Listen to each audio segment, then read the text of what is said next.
Yo, what's going on, homies? It's your boy StumpD back from the OPTC video, and in today's video, we're over here continuing our tier list for the start of 2022, and we're moving on to our free-to-play arena character tier list. So once again, huge shout out to the OPTC tier list maker as well as the OPTC database for the images provided. As always, link for both of those will be in the description.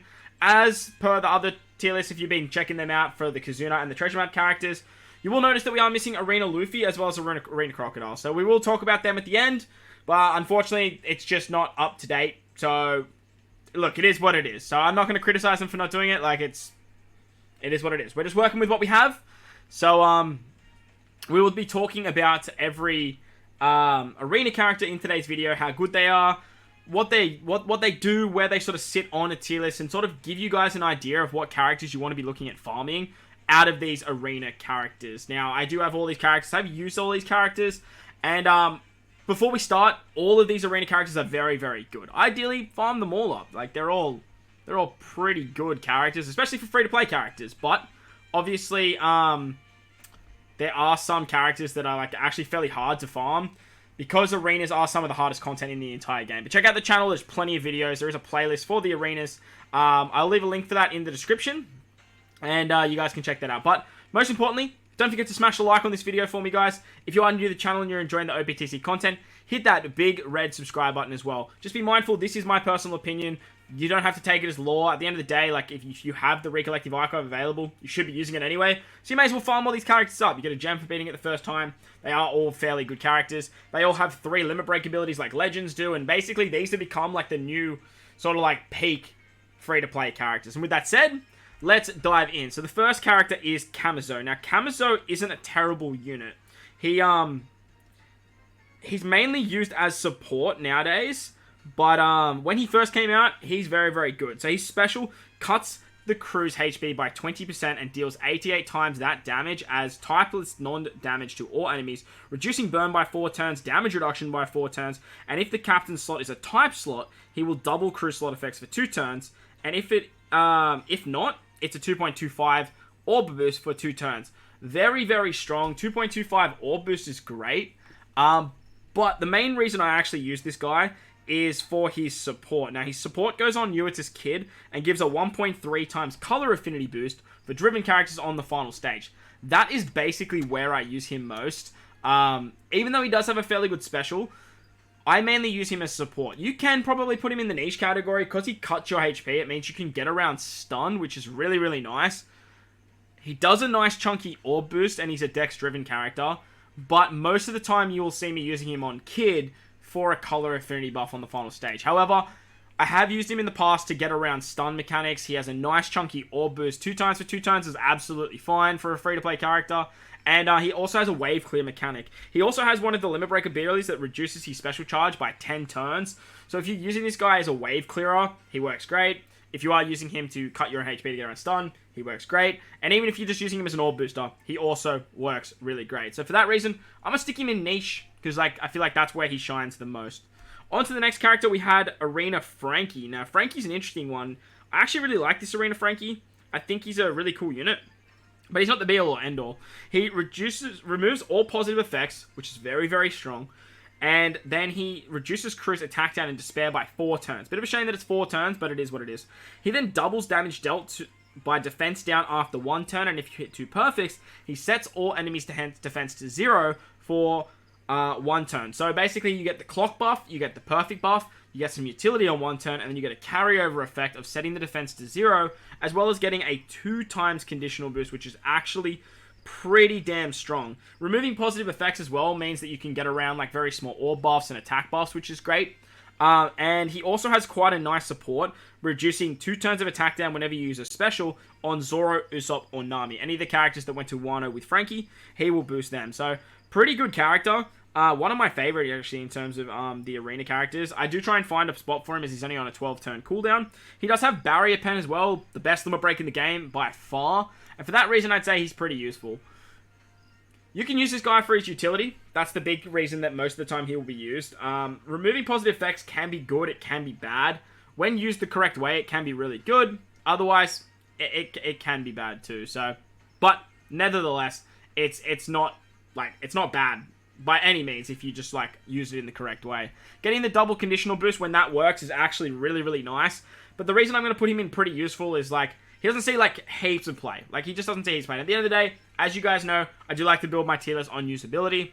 And like I said, all of these characters, they're all really good. Like, they're all quite good, so it's going to be hard to sort of separate them. The idea is just to give you an idea of what characters to farm up first.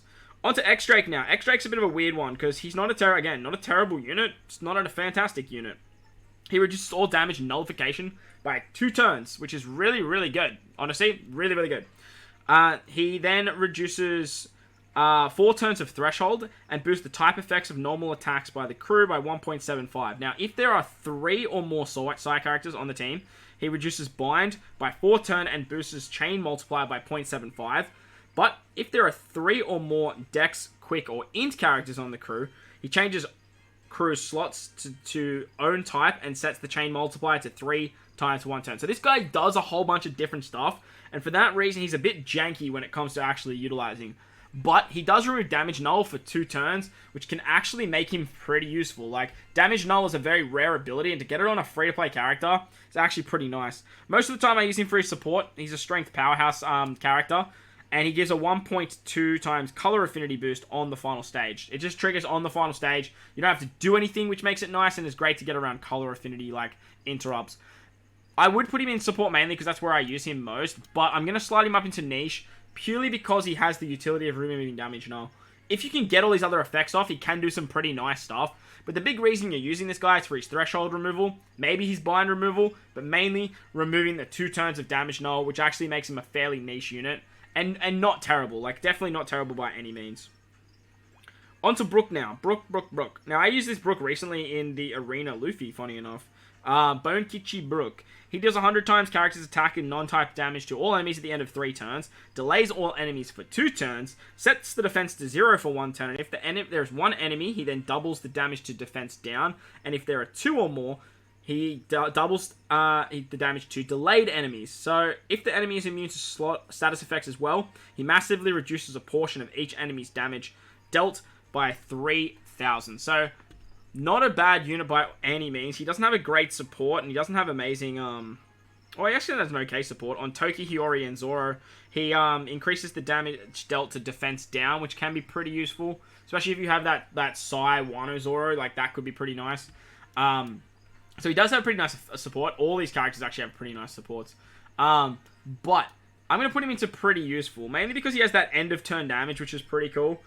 Gets around resilience and stuff like that. He also delays, so when delaying kind of works, he works well. But he also sets the defense to 0, so he can get around the defense down debuff, provided there's no status immunity. The reason I'm going to keep him in pretty useful, though, is because if there's an enemy that has delay immunity or defense down immunity, it kind of, like, nerfs this guy a little bit, you know? Or if they have delay immunity and there's only, like, defense down immunity and there's only 1 of them, like, you're not going to get the delay off because there's not 2 or more. Or you're not going to get the conditional boost to delay, you still get the delay, but you won't get the delay conditional, which kind of makes him a bit, like, how you're going. But, nevertheless, I did recently use him, which was pretty cool. And for that reason, I'm going to slide him into pretty useful, as he is a Brook as well. That's another thing to note. Brook has some pretty nice support characters. On to Kawamatsu now. Kawamatsu is hands down my favorite arena character. Like, most of these arena characters are really good, but Kawamatsu, he's really, really good. He reduces cruise paralysis and attack around duration by 3 turns, deals 100 times character's attack in strength damage to all enemies, changing empty, block, and bomb slots to character's own type, locks the crew slot to 1 turn, and boosts Slasher and Free Spirit characters' attack by 1.75, and then doubles their slots after 2 turns. This guy's an absolute weapon. He has a really good support as well, removing 2 turns of paralysis on Okiku, Raizu, and Odin, provided they use their special. He has crit, pinch healing, enrage, so he has a very nice support, but, like, I don't mainly use him for support. I mainly use him in, like, Revolutionary Army 2. He's very, very good. His block orb manipulation is very, very good. He gives an attack buff for Free Spirit and Slashes on turn 1, and then you get the clock, and after 2 turns, he becomes an orb buff. I don't think he's godly, but he's definitely amazing. If he did, like, 5 turns of paralysis and attack down, definitely a godly free-to-play unit. But it's only 3 turns, which can kind of hinder him a little bit. But nevertheless, his support is very, very good. He gives damage, he gives utility, he gives orb manipulation. He locks orbs as well, so great for Odin if you are looking at using Wano orb shenanigans. Very, very strong arena unit. One of my favorites, as I mentioned, and not a very hard arena to farm up as well, which is pretty nice. On to Mr. Sanjuan Wolf. The big dog. Literally the big dog. Mr. Coconut Peanut Head. This guy's a bit of an odd one. And honestly, in my opinion, he's probably the worst of the arena characters. He did have over 100 million HP in his arena, but he was on a 3-turn cooldown, so he wasn't exactly hard to beat, but he was pretty chunky. He was a thick boy. He reduces crews to decrease chain multiplier growth rate and lock by 5 turns, which makes him pretty good. Heals 30% of crew's maximum HP and boosts the type effects of powerhouse and driven characters by 1.75.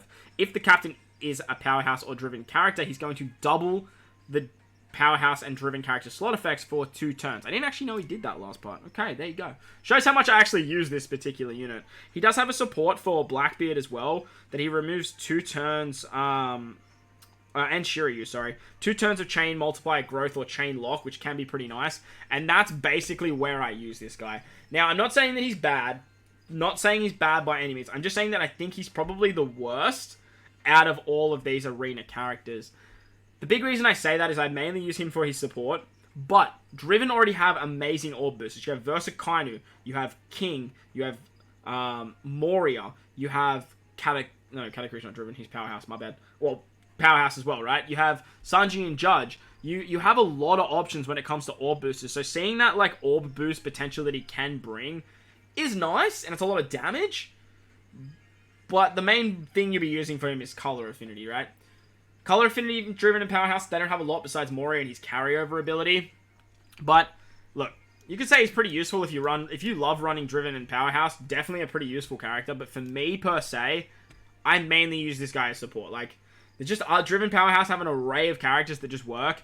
And, at the end of the day, when it comes to free-to-play characters, you'll only really be farming this guy up if you are missing some of those high-end Driven Powerhouse characters. And if you don't have those high-end Driven Powerhouse characters, you're probably not running Driven Powerhouse. Let's be real. But, nevertheless, like I said, none of these characters are bad. That's why you probably noticed, like, the worst on the list is support mainly, because, like, I couldn't justify putting, like, Dookie lists, because, none of these characters suck to me. They're all really, really good. Shinobu. Young Shinobu. Now, I believe this is arguably the best free-to-play character, or one of the best free-to-play characters. Definitely the best free-to-play arena character in the game. She removes all beneficial effects placed on the crew, very similar to Frankie, which is great, especially for Arena Luffy. This character was a weapon. Reduces bind paralysis by 3 turns, so nice utility. Deals 200 times character's attack and strength damage to all enemies at the end of 3 turns, and boosts the attack of all characters by 1.75. If the HP is above 41%, however, she then reduces her own special charge by 7 turns, which brings her down to a 3-turn cooldown, as she's on a 10-turn cooldown. She also has Barrier Pen and reducing the special charge by 8 at the start of the quest, so you start with her special as well. Makes her a very good unit for stuff like speed farming, getting around resilience. She has Barrier Pen. She is an absolute phenomenal character. Even if you're just using her for her end-of-turn damage for speed farming, as well as just getting a nice cheeky attack boost for like free spirit teams, for shooter teams, she is very, very good. Or strength teams, very, very good unit, and I do believe that this is probably the biggest priority when it comes to farming a free-to-play character, as Shinobu is just absolutely god tier. She's so damn powerful. Such a ridiculously strong unit. On to Mihawk now. I'm a big fan of this Mihawk. Mihawk came out alongside Halloween versus Shanks and Whitebeard. He's really good, especially for Dofi too. He's another character that gets his cooldowns, provided you have done something. He reduces all enemies' HP by 10%, reduces all defense up and resilience by 5 turns, sets the chain multiplier to 3 times, and if the total damage with normal attacks in the previous turn is more than 5 million, reduces special charge by 9 turns when the special is launched. Now, I don't know if that's 5 million is actually a thing. I've actually used this guy in Dofi 2, and it definitely didn't feel like I hit 5 million damage in the previous turn. It only felt like 500,000 or something. But it does state 5 million. Now, if you guys go check out some of my videos, you'll see that I've definitely not done 5 million. And this guy gets that 9 turns of cooldown. It brings him down to 3 turns, just like Shinobu. He does have a support that goes on Shanks and Zoro for removing...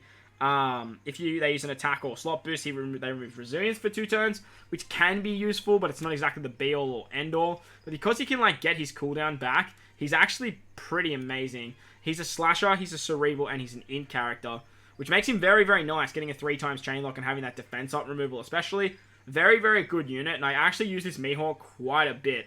Like, I use this Mihawk a lot. Purely because if you have a lot of stages to have defense up, you can actually just keep popping off his special, and it works really, really nicely. So, Mihawk's great. He also has the Sailor ability to reduce special charge by 1 turn if another int character uses their special. So, it's very easy to get, like, 2 turns of a chain lock with this guy, removing defense up on 2 stages. Very, very powerful unit, and a very, very good free-to-play character. I don't think I'd say he's as good as Kawamatsu, though. Like, I would definitely say he's worse than Kawamatsu, but I still think that he's way more useful than stuff like the Brook or the Frankie unit. Onto Ashura Doji, arguably the hardest arena now. This particular arena, when it first came out, if you didn't use Queen or King, it was like a 13-star event. It was absolutely just, it was just a nightmare to fight. This guy has an absolute monstrous cooldown. I just gotta let you guys know, at max special, he's on a 24-turn cooldown. His support goes on any of the Scarabs, and he is going to basically boost the supported character's attack by 1.5 anytime they use a special, which isn't bad, but it's just not that useful in terms of support. He has crit, he has strength damage reduction, and he has enrage, which means he's kind of like Dookie. But he's on a 24-turn cooldown. Massive, monstrous cooldown for what he does. But he does have a 2-stage special. Now, obviously, this character was built for King and Queen, and if you've used those characters, you will know that they actually give a lot of cooldowns. They can give, like, 3 cooldowns each with their like captain proccing ability, which would then arguably bring him down to something like an 18-turn cooldown, but in my opinion, it's still ridiculously high. On a 12-turn cooldown though, what he does is he reduces special bind by 4 turns, as well as threshold by 4 turns, deals 80 times character's attack in non-type damage, doubles the damage dealt to defense down enemies, as well as boosting quick, slasher, and powerhouse characters' base attack by 300. So a base attack booster, free-to-play character, pretty nice. Most of the time you're using his stage 1 special just for like the special bind, getting that extra damage with the base stats, removing some thresholds. That's basically when you're using this guy. But other than that, you do have a very powerful stage 2 special. If you can ever get this or ever be bothered to farm it out, or he's ever boosted where he gets a lot of cooldowns, this is going to be really strong. He sets all defense to 0 for 1 turn, reduces special bind by 6 turn as well as threshold by 6 turn, deals 120 times character's attack in non-type damage to all enemies, doubles the damage dealt to defense down for 1 turn, and does a 500 base attack to slashes, powerhouse, and quick characters. So, very, very powerful 2-stage special. I guess you could say it's niche, but I do think he's pretty useful. Like, he probably sits, like, if there was a tier between pretty useful and niche, this is where Ashura Doji would sit. I'll put him at the high end of niche, purely because I don't use him, like, I don't use him as much as the Brook or the Frankie, or haven't used him as much. I do think the Camazo probably sits there. But when this guy does work, he does work very, very well. Getting a base attack boost is actually really nice. Not a lot of free play characters actually do that, but he is still pretty niche in terms of what he does, because there's not a lot of times where you will actually get that stage 2 special off, and that is a big downfall for him, like a really, really big downfall. On to the final character of this tier list, and then we'll talk about Luffy and Croc, obviously, separately. But Caesar. Caesar was the latest arena that did come out on Global, and this guy, he's a crowd favorite of mine. I'm a big fan of this Caesar, mainly for stuff like Treasure Map, but for other reasons as well. We will talk about what he does. He does have double special activation and reduced special charge, so he does start with his special at the start of the quest. He is on a 10-turn cooldown, and he has side damage reduction as well. He does have a support, which is just stats, same as Shinobu, which kind of sucks. Him and Shinobu, like, definitely have the worst supports out of everyone. It is what it is, but the rest of them, I do like that they do give them good supports. The Caesar, with double special, remember, reduces 2 turns of Despair and Bind, deals 40 times his attack in non-type damage to all enemies, applies poison, and boosts damage dealt to poison or venom enemies by 1 turn, based on the number of times his special is used. 1.5 for 0 times, 1.75 for 1 times, and 2 times for 2 times or more. So you can actually, like, once you use this special twice, you can get like a 2 times conditional boost. But he removes Despair and Blinds, which is really, really nice, and he's a cerebral-driven unit.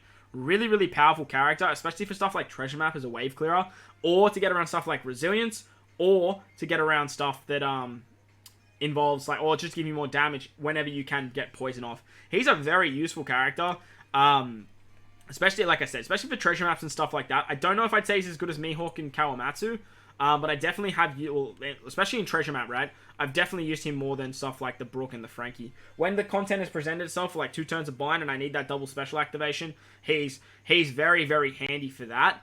And he's just a very, very good, like, free-to-play character. Not much else to say about particular Caesar. I don't think he gets enough credit for what he does. And he's a very, very, very good free-to-play unit. So that's the characters on the tier list. Let's slide over to the database now, and let's talk about the last two. Alright, so on to Crocodylus. He's a Driven Striker int character. And his artwork's pretty nice, but there's a lot of int crocs, and it's just like, why did you make him int? It is what it is, but it is what it is. He cuts all current HP of enemies by 10%, reduces blindness and chain coefficient reduction by 7 turns. It is good, but like blindness, it's not that big of a deal. As well as chain coefficient reduction, you can just bring like a chain locker to get around that, but at the end of the day, 7 turns is actually pretty nice. He's a Driven Striker, which makes him kind of nice, because like chain coefficient reduction obviously can cuck stuff like Yamato. Strongly poisons one enemy, poisons all other enemies, and boosts color affinity of int characters by 2 times. And if your captain is an int character, make strength, dex, quicks, and psi orbs beneficial for int characters for 1 turn. Unfortunately, it's only 1 turn. If this was like 3 turns, this would just be so good. Like, other than that, he doesn't really do anything else. He doesn't even have a good support, so I can't even put him in like in a tier that's like support mainly. I don't think I've ever used this croc, to be honest. Like, 2 times color affinity is kind of cool, but like the Halloween croc free-to-play clock like literally does the same thing. So if we take a look at the tier list, like, I don't even know if I'd put him in niche. Like, I don't think he's as good as any of these characters. I definitely don't think he's even as good as Sanjuan Wolf. I would actually slap him right here in F tier. F tier can just be like the fail tier. We'll put like Mr. Crocodylus right here, because I'll take it back. I said Sanjuan Wolf was the worst arena character. He's not. Like this crocodile right here, hands down the worst arena character. He's just not good.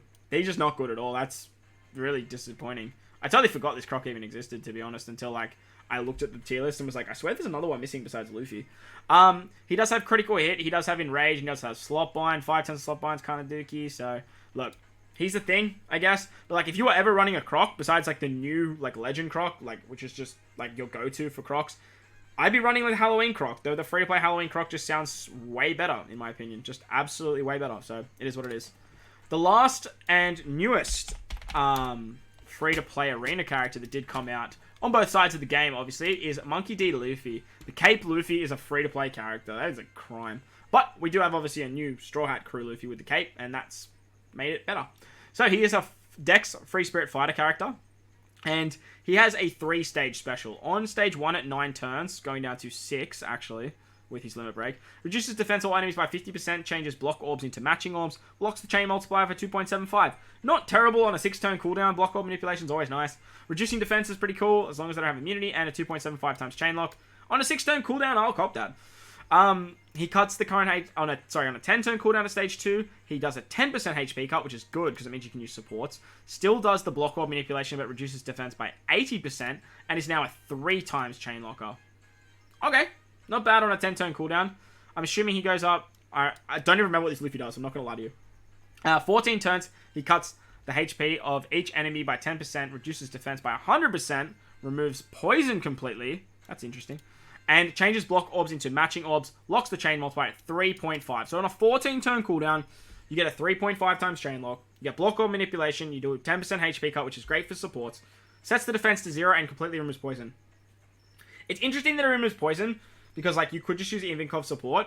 But like, nevertheless, he's not a terrible unit by all means. He does have a trash support, which kind of sucks. But his limit breaks are reduced slot binds by 5 turns, which is, again, not great. He does have hunger, which makes him pretty nice. Any free-to-play character that can give you hunger removal, always a go-forward. Like, definitely find this guy up because of the hunger, removing hunger stacks by 2, which is really, really nice.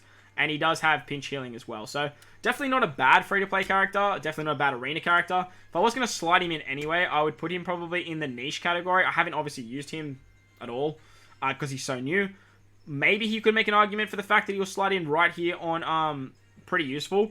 But I feel like he's probably at the high end of niche, mainly for his block orb manipulation. The chain lock's a little bit of a nice touch, and setting the defense to 0. I feel like if you needed defense up removal though, and the chain lock, you just bring Mihawk. But I guess you could find a place for this Luffy. I definitely think he'd probably sit here around this niche particular category right here. So, that's going to wrap up the tier list for the arena characters. I hope you guys enjoyed this one. Let me know your thoughts and opinions in the comment section below. I always like to have a chat about this stuff and see what you guys think of these free-to-play characters. While you're down there, though, don't forget to smash that like button for me if you're new to the channel. Hit that big red subscribe button too. But guys, wherever you are in this beautiful world, please remember to enjoy the rest of your day. As always, homies, I thank you for watching, and I'll catch you all in the next one. Later!